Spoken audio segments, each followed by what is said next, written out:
Pour les ingrédients du pain, je commence par les préparer.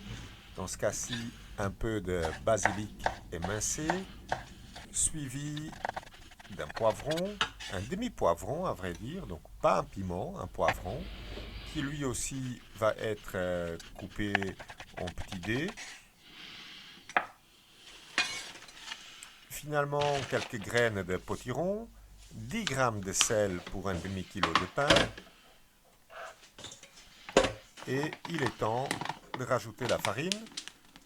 Dans ce cas-ci, 200 grammes de farine blanche, 200 grammes de farine d'épeautre, bio les deux.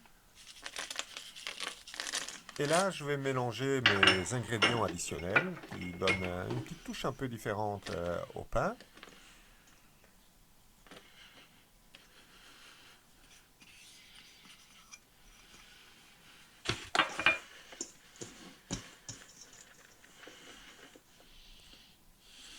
Et quand c'est mélangé, j'ajoute 200 grammes de levain maison, c'est du levain fait à base de seigle. Je mélange bien et finalement, je rajoute l'eau et je mélange à nouveau jusqu'au moment où la pâte n'est plus trop collante. Alors si elle reste très collante, ce que je fais, c'est que je rajoute la farine.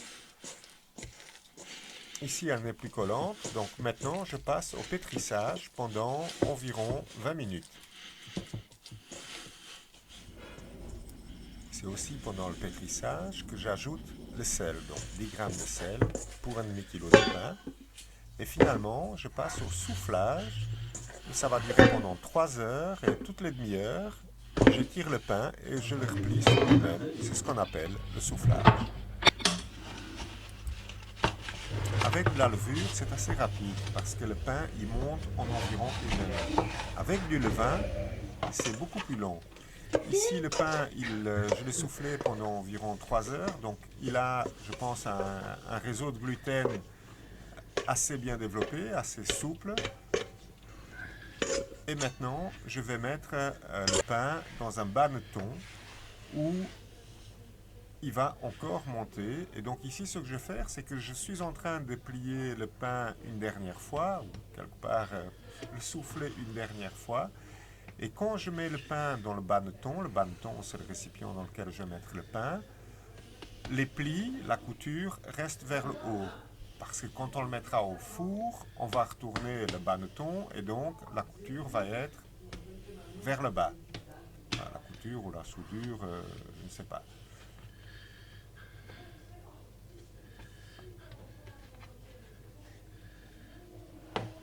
Dans le banneton, ce qu'on voit, les petites choses noires, c'est des graines de pavot.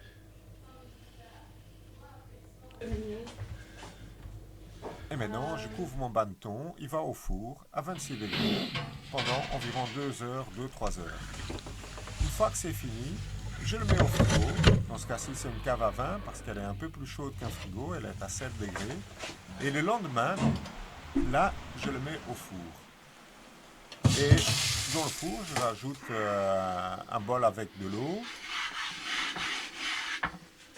Et le pain va rester au four à 240 degrés pendant 40 minutes. Et après, je le laisse entre 10 à 20 minutes four éteint pour qu'il finisse sa cuisson. Et puis quand je le retire, j'attends encore 2 heures avant de le consommer. Bien sûr, il ne faut pas oublier de scarifier le pain, ce qui donne un peu de design, mais ce qui permet aussi au pain de mieux s'aérer. Finalement, le pain est enfourné. Il gonfle pendant la cuisson et la cuisson est terminée.